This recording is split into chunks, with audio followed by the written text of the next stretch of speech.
Hello everyone, আসসালামু আলাইকুম। আজ ২টা রেসিপি করব, করলা ভাজি এবং বেলে মাছ ভুনা। আমার ভীষণ প্রিয় আর এই ২টা তরকারি অনেক মজা হয়েছিল। তো দেখতে থাকুন। দেখতে, দেখতে যদি ভালো লেগে যায় প্লিজ পাশে থাকবেন, সাপোর্ট করবেন।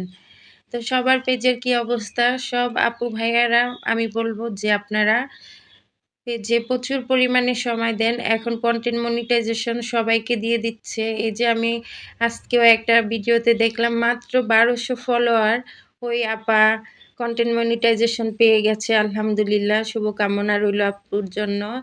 মানে আসলেই কল্পনার বাইরে আমরা যে অনেক ফলোয়ার বা অনেক কষ্ট করতেছি। তারপর ওই আপা নতুন হয়ে মাত্র ১২০০ ফলোয়ারেই মাত্র কনটেন্ট মনিটাইজেশন পেয়ে গেছে। যাই হোক, আপনিও ফলোয়ার নিয়ে চিন্তা করবেন না। আপনি মন দিয়ে কাজ করতে থাকুন পেজে। প্রচুর সময় দেন। হয়তো আল্লাহ রহমত করলে আপনিও পেয়ে যাবেন। ধৈর্য হারা হলে হবে না। একটু ধৈর্য ধরে কাজ করতে হবে। আমরা এই যে প্রায় ১.৫ বছর ধরে কিন্তু পেজে কাজ করতেছি। হয়তো অনেক সময় ঠিকঠাক মতো কাজ করিনি। কিন্তু যখন থেকে বুঝতে পারলাম যে না, কাজ করলে ঠিক মতোই কাজ করতে হবে, না হলে নাই।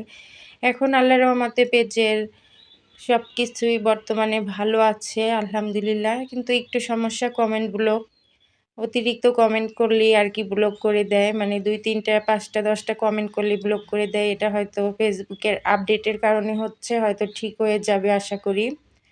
তো আপনারা খুব ভালোভাবে কাজ করবেন, তাহলে আপনারাও ভালো কিছু আশা করতে পারবেন। কারণ কাজের উপরেই কিন্তু আপনার পেজটা গ্রো করবে। আপনার পেজ যত গ্রো করবে, রিচ এঙ্গেজমেন্ট থাকবে, আপনার পেজের সফলতা তত তাড়াতাড়ি পাওয়ার আশা বা পেতে পারেন, এই আশা করতে পারেন।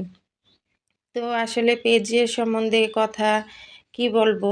আমি আমার অভিজ্ঞতা থেকে আমি যতটুক বুঝেছি, প্রচুর পরিমাণে সময় দিতে হবে, লাইক কমেন্ট করতে হবে, তারপরে আপনার অন্যের পেজেও সময় দিতে হবে, নিজের পেজেও সময় দিতে হবে, আর ভালো, ভালো কনটেন্ট তৈরি করতে হবে। এখন ভালো, ভালো কনটেন্ট আমরা কিভাবে তৈরি করব? আমরা রান্নার মাধ্যমেই করব। আমরা তো আর ওই বাহিরে গিয়ে কনটেন্ট তৈরি করতে পারবো না যে আমরা ওই লেভেলের কনটেন্ট ক্রিয়েটর না।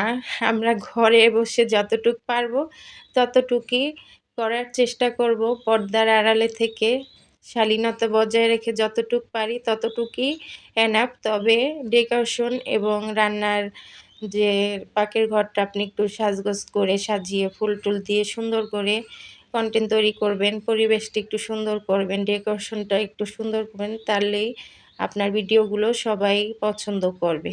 আসলে আমার মানে কি বলবো, আমার রান্নাঘরটা এত ছোট, আমার কাজ করতে অনেক কষ্ট হয়। তারপরও আমি যতটুকু পারি আরকি, তারপরও আশা আছে যে রান্নাঘরটা আমি সুন্দর করে ডেকোরেশন করব।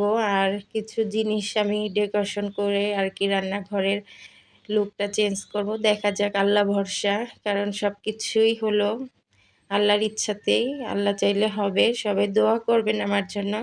আমার অনেক স্বপ্ন আছে। আমি আস্তে, আস্তে পূরণ করার চেষ্টা করব। তো আপনারা পাশে থাকলে ইনশাআল্লাহ দেখতে পারবেন। তো কথা বলতে, বলতে কিন্তু রান্নার একদম শেষ পর্যায়ে চলে এসেছি।